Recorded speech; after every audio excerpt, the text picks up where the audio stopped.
Hey everybody, Master Dave here. This is Warrior Wisdom number 20.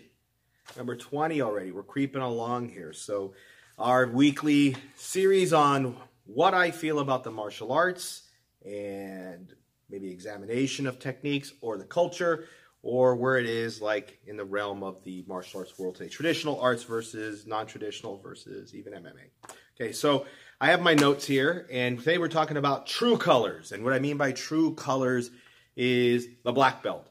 And I was talking to some of my students, and they were kind of frustrated with some people.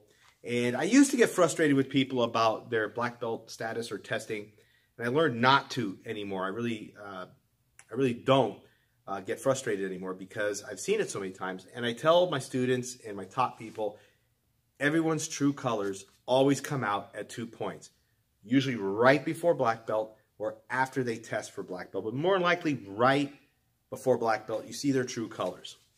Now, I'm going to tell you a little history about me. I have a Tang Soo Do background, and I was in the Mudakwon Tang Soo Do, where it was a little tough to get a black belt. They didn't like to test a lot of young people back in the day. They also went through a rigorous training process, and every instructor was pretty much identical on this. You would get to your last gup or kyu in Japanese karate, so first gup.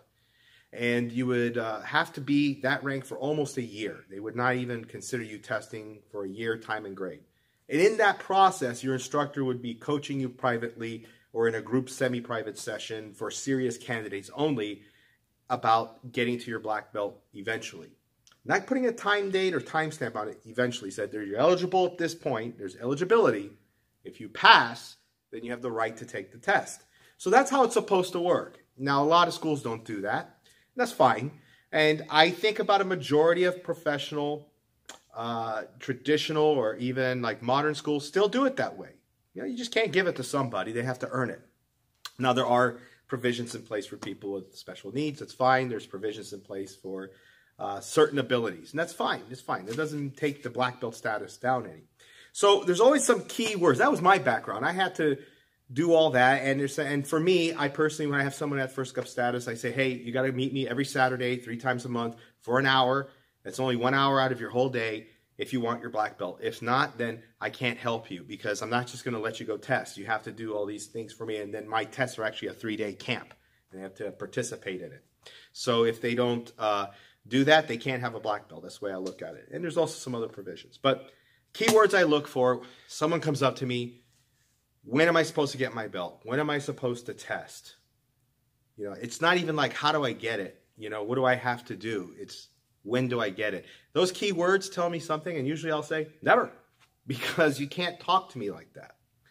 You know, I tell you the process, and if you keep coming back to an instructor, trying to see if I say something different or trying to ask another student if they heard something different, you're never going to get there. So this is the issue when you see people going for black belts sometimes. They think they earned it, they think they deserve it, but you have to earn it, but it has to be something that's reasonable as well on the art side or the instructor side.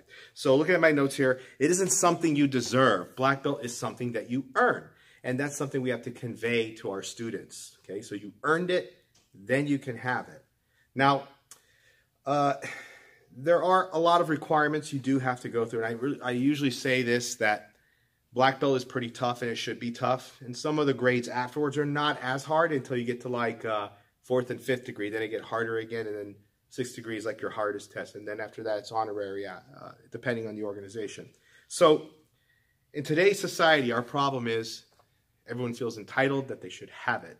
In reality, it's not an entitlement issue and it's not a status symbol. So if you want your black belt for your child because you want them to be a black belt, well then I'm sorry, that's not how it works. If you want your child to be a black belt because you love the idea and the concept of the leadership qualities and the life skills that they learn by being a black belt, which every one of my black belts have gone on to bigger and better things, then that's the reason to be a black belt. If you're being a black belt because you think you can beat people up and be the best at it, that's not a reason to be a black belt. You're going to be good at self-defense, that's for sure, but it's not about that.